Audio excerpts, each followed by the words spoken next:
Olá, bom dia pra você. Olha, tô chegando hoje cheio de apetite para viver esse dia da melhor maneira possível. E em meio a tantas notícias ruins, a tanta briga, tanto caos, tanta confusão, eu queria trazer aqui algumas palavras de otimismo para o seu dia. Por que, Gotino, que você tá otimista?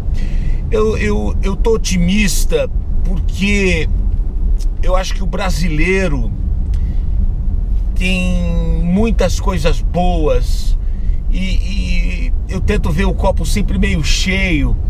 E eu queria dizer para vocês que o brasileiro, é óbvio que a gente tem que lutar por um governo melhor, é óbvio que a gente tem que votar corretamente, é óbvio que o governo deveria atender os anseios da população. Mas eu queria falar do outro lado, da nossa parte. O brasileiro sofreu tanto nos últimos anos, e aí eu incluo os anos 80, anos 70, o brasileiro sofreu tanto com inflação, com corrupção, e o brasileiro tem algo que eu acho muito interessante. O brasileiro tem força, o brasileiro tem vontade, o brasileiro é guerreiro. Eu sei que muita gente vai me criticar pelo que eu estou dizendo, mas o brasileiro cresceu e aprendeu a viver sem esperar nada do público, do governo. Isso, por um lado, é triste, porque nós deveríamos ser amparados pelos nossos governantes. Não fomos.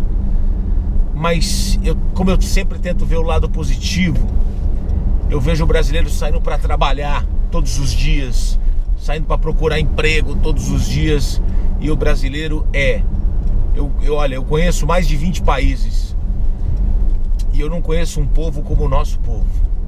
Tô falando sério. Existem países que o índice de suicídio está lá em cima e eles não vivem problemas sociais, não vivem problemas como os nossos, da miséria, da fome, da falta de oportunidade. Eu não estou dizendo que a gente tem que ser conivente com isso, não é isso, e eu não estou dizendo que a gente tem que ficar fora desse debate, dessa discussão. Não é isso, gente. Eu acho que a gente tem que lutar pelos nossos direitos. Acho que a gente tem que falar de política, sim. Eu vejo o brasileiro mais eu não diria politizado, mas eu vejo o brasileiro falando mais de política, porque eu acho que politizado é você entender da política. Falar de política é outra coisa, mas eu acho que já é um começo. Mas o que eu queria dizer pra vocês é que o brasileiro, ele é guerreiro, ele é lutador. E eu vou falar uma coisa de uma aula de economia que eu tive na faculdade que eu nunca mais esqueci. Meu professor falou assim: olha, eu vou falar uma coisa pra vocês, o Brasil não vai quebrar nunca. O Brasil não vai quebrar nunca. Gotino, o Brasil já tá quebrado. Não tá quebrado. O Brasil não tá quebrado. O Brasil arrecada. O Brasil esfola o próprio povo nos impostos. Então o Brasil tem dinheiro, porque o povo tem que pagar os impostos. E o brasileiro é diferente de outros países. E aí vem a explicação por que o Brasil não vai quebrar. O Brasil não vai quebrar porque o Brasil tem uma renda agregada. O poder de compra do brasileiro é tão forte quanto o de um americano. Aí você fala: Gotino, a maior besteira que eu ouvi no meu dia é você falar que o poder de compra do brasileiro é igual ao do americano. Eu vou explicar por quê e vou convencer você de que o poder de compra do brasileiro é tão forte quanto de um pai de família americano. Por exemplo, nos Estados Unidos, o pai trabalha, a mãe não, os filhos não. Quem trabalha é o pai. Quanto ele ganha? Vamos colocar aí $2.000, $3.000, R$10.000, ok? Ponto. No Brasil, país de trabalhador pra caramba, país de gente guerreira, o pai trabalha, a mãe dá um jeito, trabalha, e os filhos? 14, 15 anos a molecada trabalhando. Eu comecei a trabalhar com 13, já tirei a carteira de trabalho com 14. Aí se você tem uma família em que o pai trabalha, a mãe trabalha, os filhos trabalham, você junta essa grana e você tem uma renda. Essa renda, é óbvio que o salário aqui é menor do que nos Estados Unidos, sim, mas a gente fez aquela conta. O americano ganha lá 2, 3 mil dólares. Quanto dá? 10 mil reais, vamos colocar assim. Aqui o cara ganha 2, 3 mil reais ele, 2 mil reais a mulher. Aí vem 1.500 o filho, 1.500 outro filho. Quanto deu no final do mês? 10 pau. 10 mil. E por que o Brasil não quebra? Porque o Brasil é um país extremamente consumidor. É muito interessante isso. O Brasil é um país extremamente consumidor. O brasileiro não tem o hábito de poupar. O brasileiro não tem o hábito de guardar. O brasileiro tem o hábito de comprar.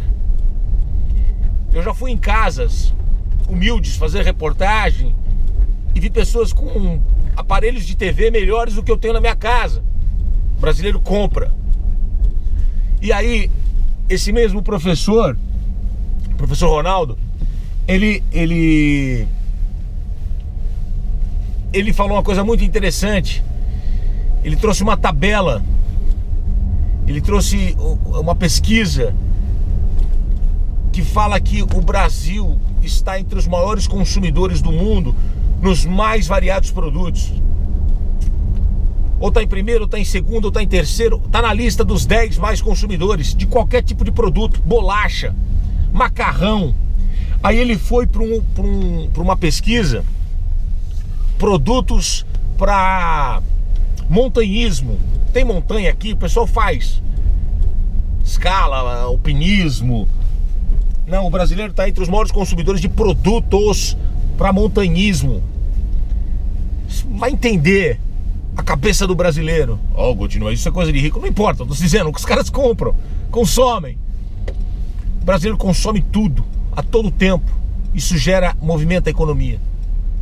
O brasileiro aprendeu ao longo da vida a ser pouco dependente dos seus governantes.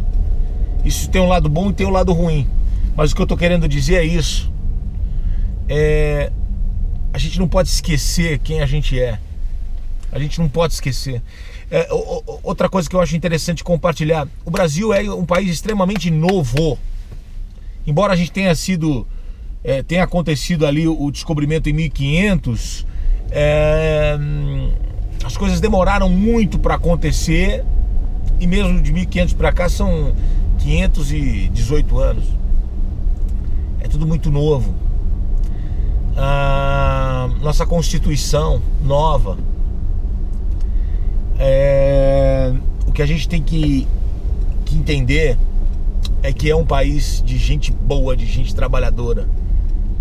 Um país que se dividiu, mas é um país de gente trabalhadora. Eu continuo acreditando nisso. Espero que você não perca a esperança nesse país. Tá bom, minha gente? Obrigado pelo carinho.